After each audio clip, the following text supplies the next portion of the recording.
could you introduce yourself, please? My name is Geoff Forse. I'm a candidate for the Green Party. Okay. So let's start by looking at things on a large scale. Could you briefly explain what the Robin Hood tax is at all? The Robin Hood tax is a tax on financial, almost speculation between money transferred from one bank to another. It'll be a very, very low rate, probably 0.05% on all transactions, but it will raise tens of billions of pounds. Okay, so would you support the introduction of Robin Hood tax? Absolutely, it's in our manifesto.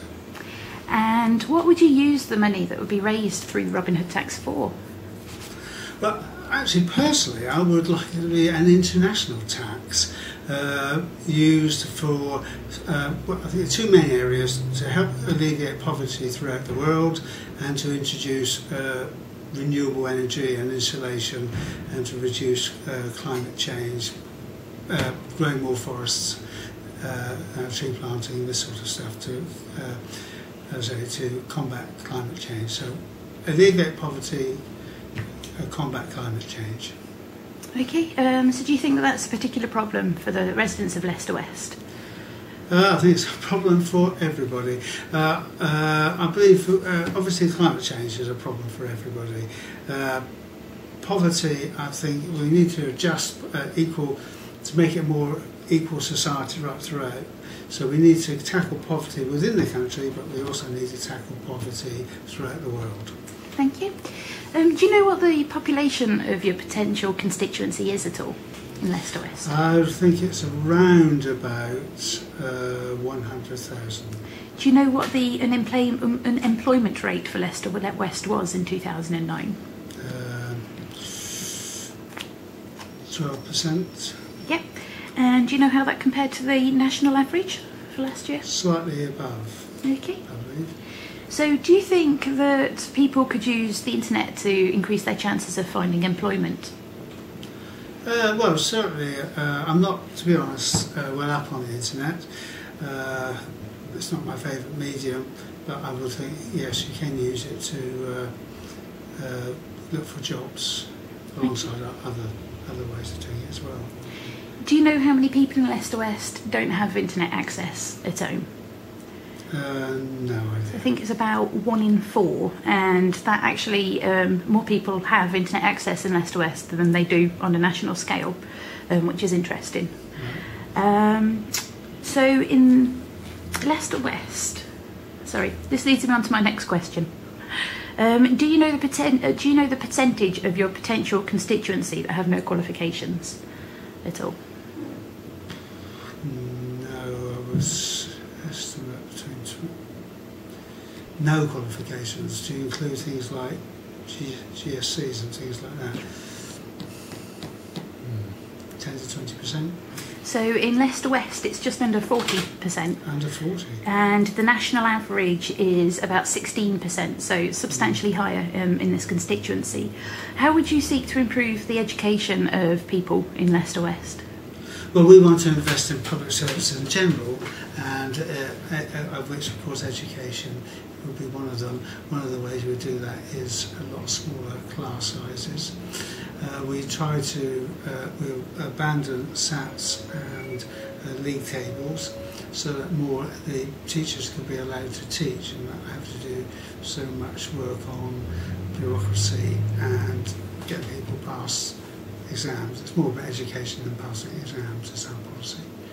So staying with the theme of education, would you support the application of top-up fees, tuition fees? No, we're totally opposed to tuition fees. Full stop. In our manifesto, we would get rid of them completely. So on to money and how you would choose to spend it in an election campaign. In the year of the last general election in Leicester West, a branch of a certain political party received £22,500 in donations in that particular year, above and beyond its normal average of about £2,000. This year, certain groups only have £1,000 to spend on a single candidate, and £500 of that is spent on the registration fee. What do you think is the right amount of money to spend on a candidate, and what is your favourite method of communicating with your constituents? Right, well, obviously the deposit we might get back, so that might be an expenditure, it might not be. So if I go through to 500, I believe that the best way of doing it is through leaflets. I think a leaflet through what they call the free post scheme, which is not free in the sense that the leaflet has to be paid for to produce, but it's delivered free by the post office Royal Mail under certain conditions. I know a bit about this because I was election coordinator of the Green Party from 1999 to 2004, so I run the 2001 general and the 2004 European elections. I think that's the best way of doing it. Did you ask the question about how much it should be for a local? Yes, because of the massive discrepancy that you get between certain parties. There's two parts of an election.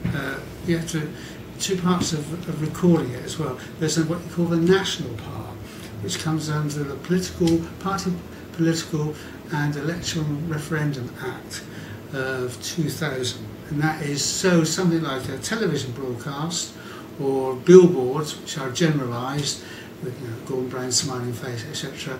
They come under the PPRA. Then there's the Representative of the People's Act, which refers to the local part of the campaign, which the free post leaflet is part of that campaign, not the national campaign. I think at a local level, a couple of thousand, £2,500 would be adequate. That would be a decent leaflet. In fact, at some places, when they have things like mayoral elections, quite often what they do is the authority will produce a booklet with everybody's leaflet in it, and they all contribute exactly the same, all of exactly the same size. That is the best way of doing that, and then they go all at once and they can sit there and compare them. Okay. Do you have any roles that ensure you have direct contact with members of the community at all? Well, I run the Woodgate Resources Centre, which has probably about 300 different people coming through it every week on a regular basis. I'm chair of the Woodgate Residents Association.